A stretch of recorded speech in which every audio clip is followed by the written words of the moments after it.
Hello everyone, in this video I'll show you how to cut a shape in half in Photoshop step by step. Let's begin.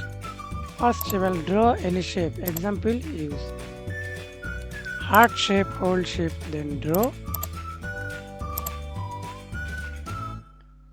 Press Ctrl R, then show ruler.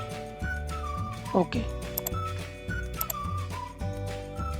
Then click again shape tool. Right click, use rectangle tool,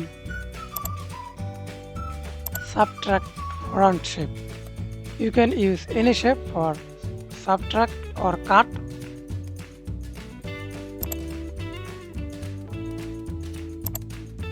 See this? Cut half. Press Ctrl Z, duplicate layer. Press Ctrl T, right click, flip horizontal.